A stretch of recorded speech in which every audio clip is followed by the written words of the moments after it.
So fear came knocking on the door. Peace answered, and nobody was there. Fear came knocking on the door. Peace answered, and nobody was there. We've had a year of screaming fear. Proof in the world that peace can feel pretty impossible, yes? The trauma and drama of 2020 really every day activated fear within humanity in different ways all around the world. More so, I would say, than many years. I don't know. I think so. And I want to look at it for a moment from a different couple points of view. One, the truth of the matter is, in our humanity currently, in the consciousness where we are, there's money to be made from fear.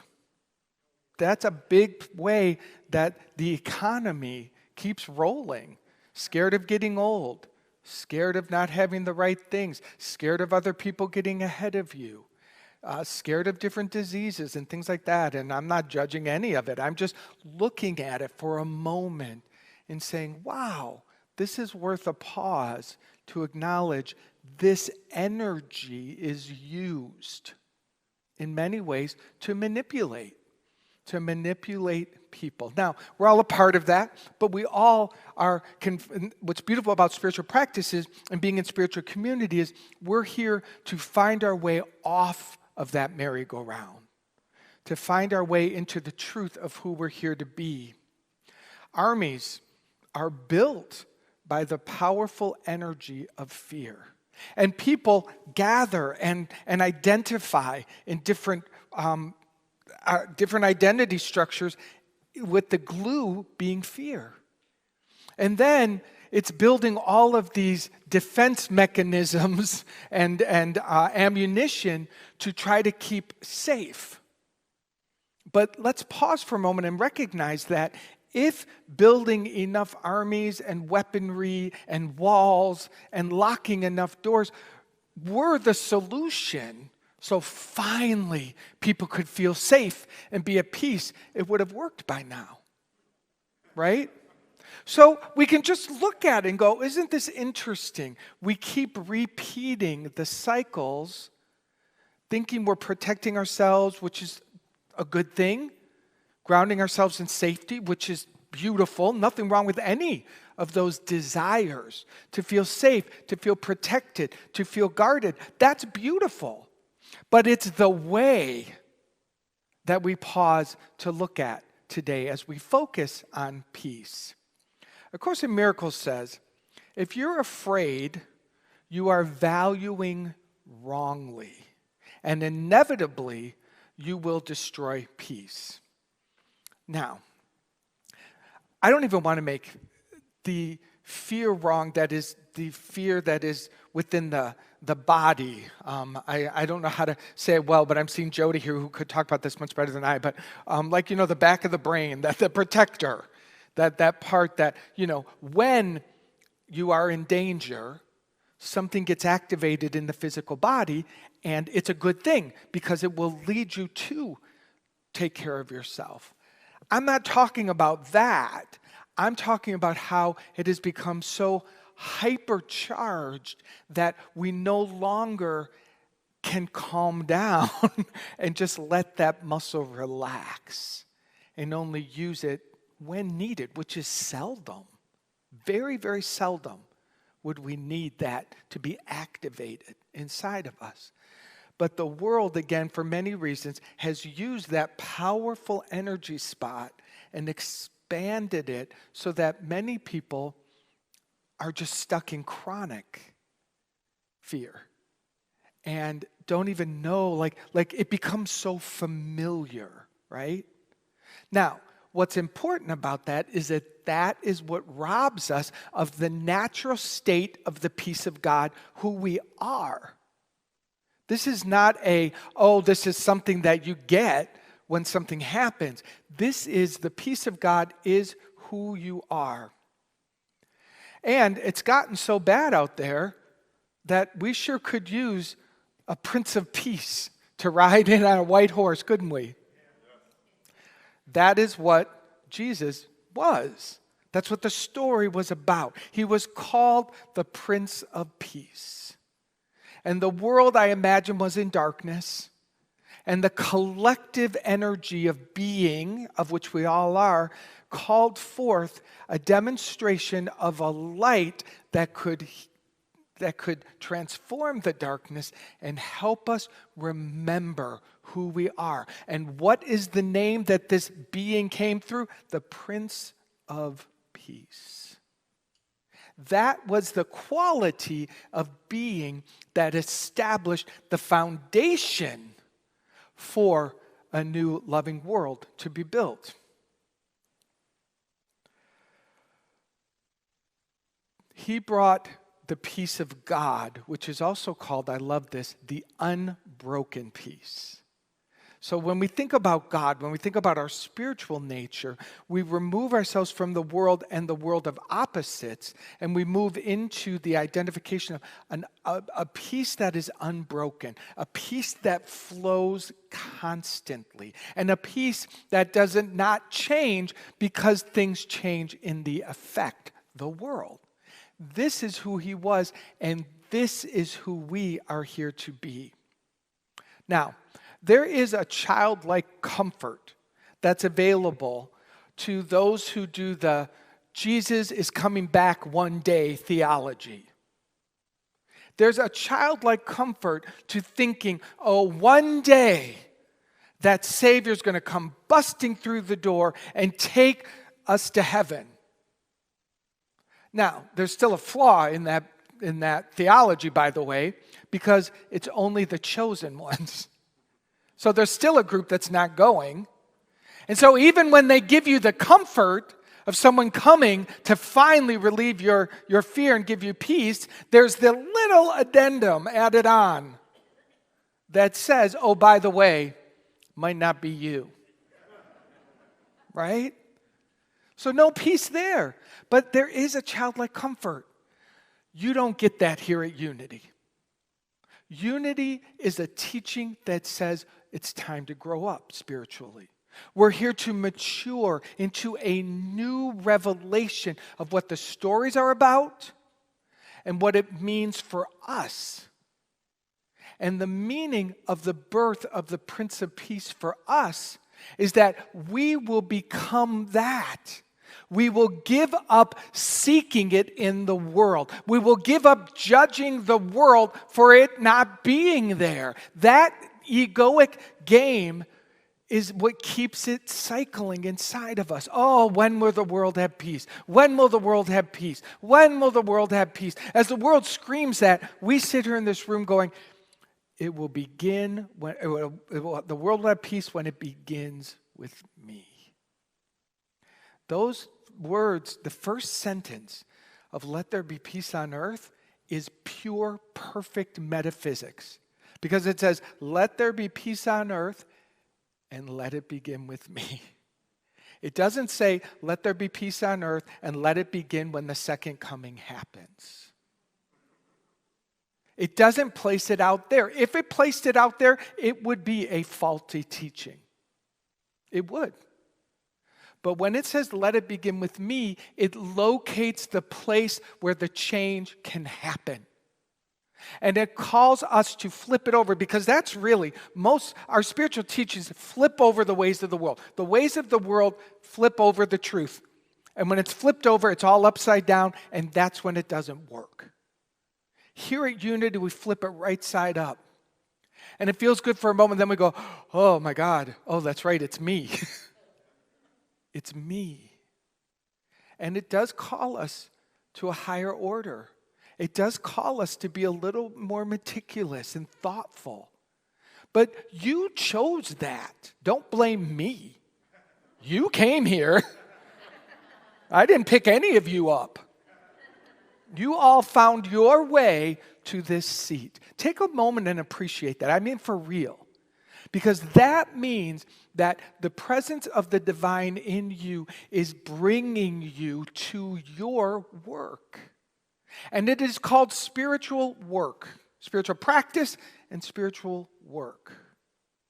And that is what we're here to do together. And that's why I continue to be humbled by Unity's profound teachings and the founders way back in the late 1800s that brought forth a cutting-edge idea, the same way that Jesus did so many years ago, brought forward a cutting-edge idea.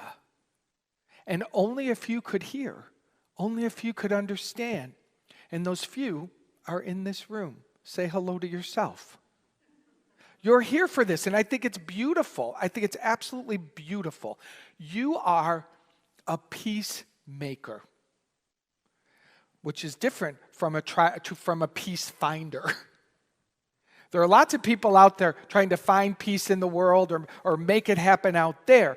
When I say you're a peacemaker, we make it happen in here. And we ask that the divided mind inside of us be healed so that there is a oneness, one light. The brilliance of Jesus was that he saw one light and he heard one voice. He didn't have the opposing ego voice. I really don't believe he did. He didn't toggle back and forth like we do. We have found ourselves in the dream of separation, believing all of those things, so much so that it becomes quite a journey sometimes, or it feels like quite a journey sometimes, to go from the separated idea to the peace of God. It can feel like the Sahara Desert to cross. And the truth is, it's just a moment. It's not far. It is a thought. It's always a thought away. The peace of God is always a thought away. And the movement is easy inside of you. The only challenge is when the thought you're in becomes, as fear can do, becomes so dramatic and so compelling that you believe it. And it's okay, but let's just call it out. Many of us have come to make fear our God. Fear where we're pointing to. And then we get down the rabbit hole of how to change it, how to transform it. Versus just switching. It's always a moment away. Every choice, we ask, will this bring me peace? Will this bring fear? If we could do that this week, will this bring me, this thought, will it bring me fear? Will it bring me peace? This action, will it bring me fear? Will it bring me peace? What I'm watching on the television, will it activate fear or will it activate peace? For many of you, that means you will not be watching a lot of television. Right? No news. Don't nobody bring me no bad news. No bad news. Now, I don't know if you've noticed, but Hallmark is happening. I'm beginning to find that scary. However, it's just light, easy. It's easy pop TV. You know, if you need to sit back and relax and veg out and watch something fabulous. But really, pay attention. What am I choosing and what is it bringing me? That brings you into the internal place where you begin to see the toggling. And, you know, I think one of the best gifts, honestly, is when you see the toggling and you choose fear anyway. I really mean that. That's a very powerful thing with no judgment. To just notice, oh wow, this one's actually got me. This story that is making me feel afraid, this has me. It's got a hold of me. That's good to see. Doesn't mean it's more true. Doesn't mean it is true. But I just notice. So my point is, some things that have you afraid about your health, about your body, about your loved ones, about the world. You know, in God, there is no great or small because they're all illusions. That might be a crazy idea to you, but in God, anything that is not of God isn't real. Fear is not real to the love of God. So if it's not real, does it really matter how big or small it is? Right? Like, think about if you have a dream at night. You can have 1,000 people chasing you down the street in that dream, or you can have one chase you down. It kind of doesn't matter once you wake up, right? Whether it was 1,000 or it was one, it was a dream, and you're fine. That analogy can really help us sometimes in the world when any energy of fear becomes a huge mountain. We can pause and say, in God, there is no great or small. Everything can be corrected. It's as easy to correct a small fearful thought as it is to correct an army because they are not of God. Imagine God looking at your fear and going, there's nothing there. Fear knocks on the door. Peace answers. Nobody's there. I hope you're tracking with me where I'm going here.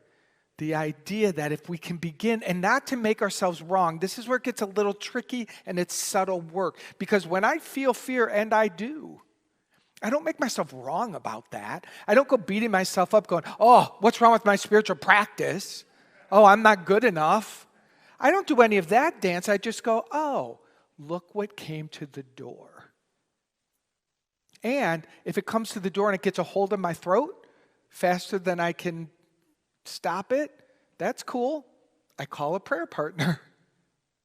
I call someone who knows the truth. Isn't that beautiful? That's what spiritual community is.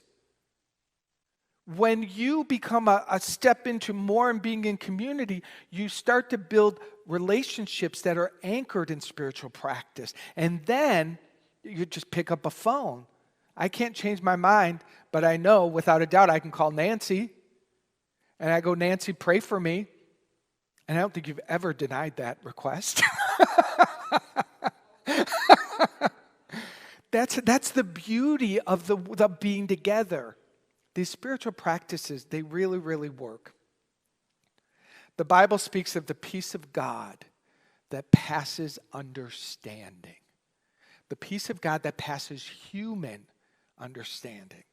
And of course, Miracles says, this peace is totally incapable of being shaken by errors of any kind. It denies the ability of anything not of God to affect you. This is the proper use of denial. I love that because one of the wonderful spiritual tools that we have here at Unity is the practice of denials and affirmations. But we don't mean deny an experience and shove and put your head in the sand and shove it under a rug. That can be the misuse of denial. But to deny the effect of it on you, to deny the energy behind it, goes on to say, this is a proper use of denial. It's not used to hide anything, but simply to correct error. So that's the right use of denials. We find ourselves in an error thought, we deny it as true, and it helps us to release it. That's what denials do when we use them well. That's when we can stand in the middle of upset and that which doesn't feel like peace and say, this is not of God. I deny this as the truth of who I am. I deny the belief inside that says this is real. And then we move to affirm what is true. The peace of God is who I am. The peace of God that passes all human understanding. The unbreakable peace of God. That is what is promised to you. It's promised to you because it's who you are. It's not like this, oh, lucky you, you won the lotto, you get to go get unbreakable peace. Lucky you because it is who you are.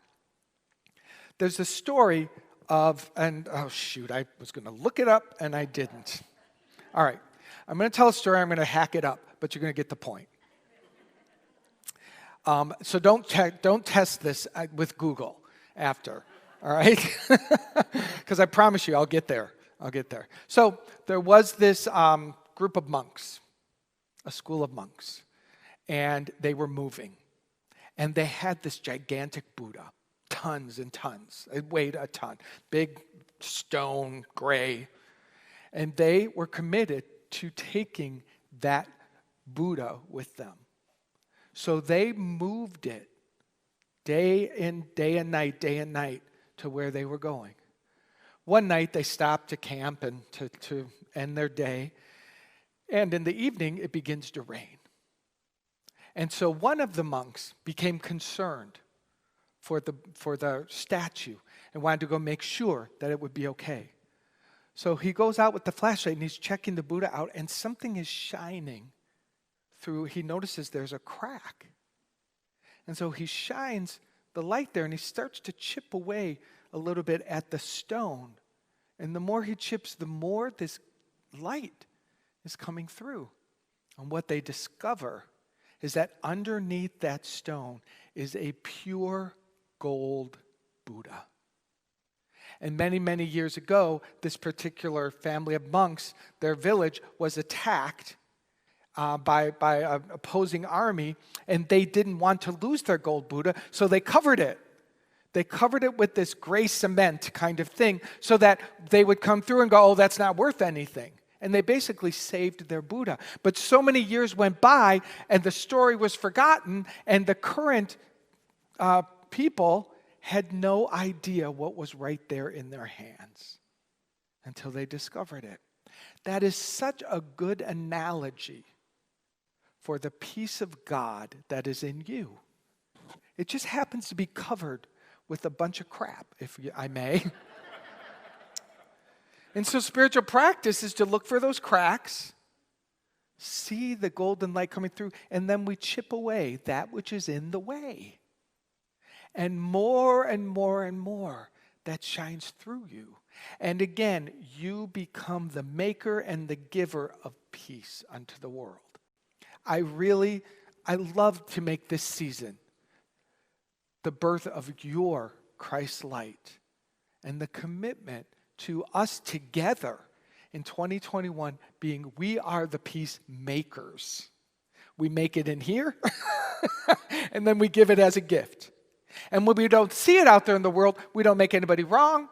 We don't judge it, because if you judge it, you attach, right? Judgment is attachment. So to the best of our ability, we don't judge it. We go, oh, there's a call for peace. Oh, there's a call for peace. Let me make some. We become the makers of it. Isn't that a beautiful idea? Jesus said,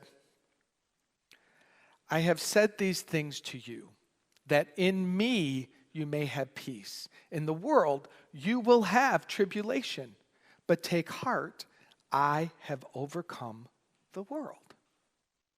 That's a beautiful thing. That says, yes, this is clear.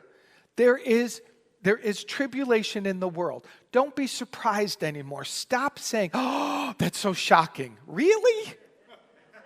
Really? What is surprising about that which has been recycling itself since the beginning of time? Stop being shocked by that, because that's also another form of judgment that it makes you attach. Just go, oh, there it is again. And when people go, can you believe it? I go, yeah, of course. Nothing new. The ego, the part that believes in separation, offers you nothing new. Nothing new. Read the newspaper headlines of the pandemic in the early 1900s. Was it the Spanish flu? Read the headlines. People didn't want to wear masks. Some people believed, some people didn't. It's really fascinating to notice. I'm not judging anything, by the way. I'm not judging. I'm just saying what fear does and who we're here to be, yes? So as we celebrate the birth of the Prince of Peace again this year, we place our attention upon the birth of the prince or princess, you can choose, of peace in you. Let us move that into prayer, shall we? Take a deep breath. We don't make this happen, by the way. It is the grace of God. It is the grace of God that leads us home. And you are immersed in that grace. So as we move into prayer, welcome that grace.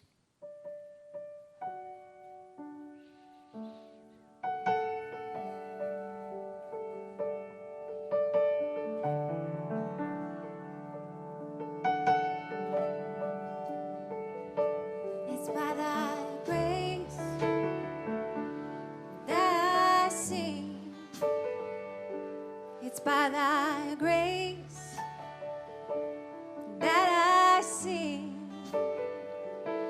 It's by thy grace that I sing your holy name.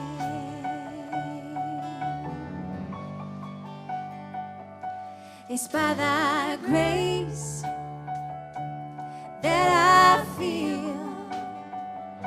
It's by thy grace that I feel. Oh, it's by thy grace that I feel your holy name.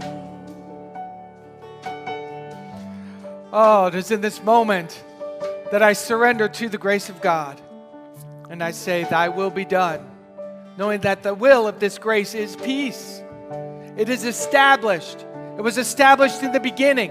And as the beginning in the end, when you know the beginning, you will know the end, for you know it is all that there is.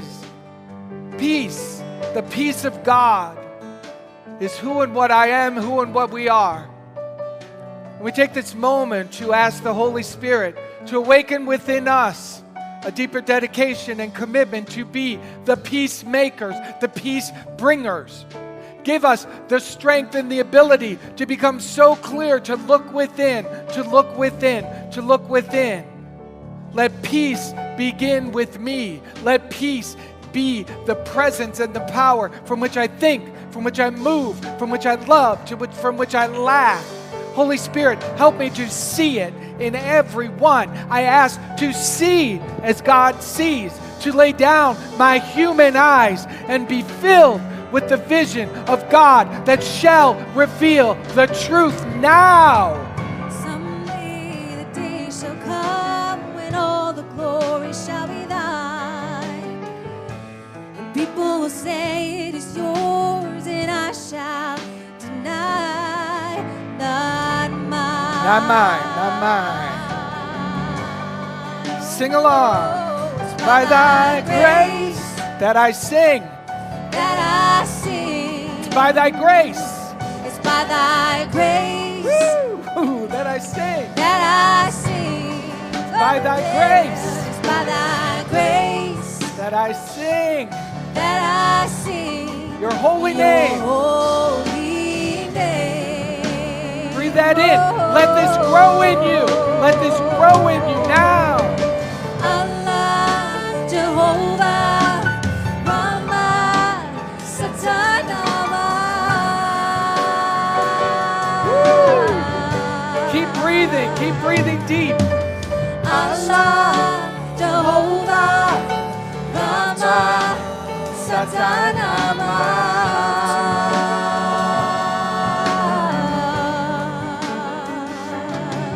Oh Allah, Jehovah, Rama, Satanama. Sing along. Allah, Jehovah, names of God. Sing it. Allah, Allah, Jehovah, Rama, Satana.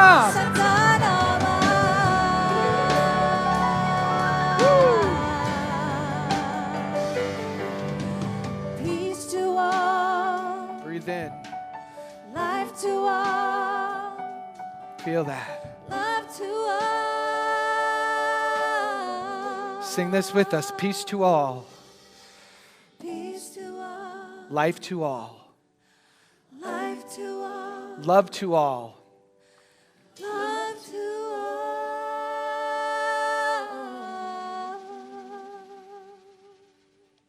Oh, so grateful. Feel that. Just take a moment. I always love after prayer to take a moment and feel something needs to shift and expand. And when it does, we say yes to this, because a consciousness expanded can never go back. We give thanks for the fulfillment of this prayer and the shared feeling that it brought us. In gratitude, we release it, letting it be. And so it is. Amen. Amen.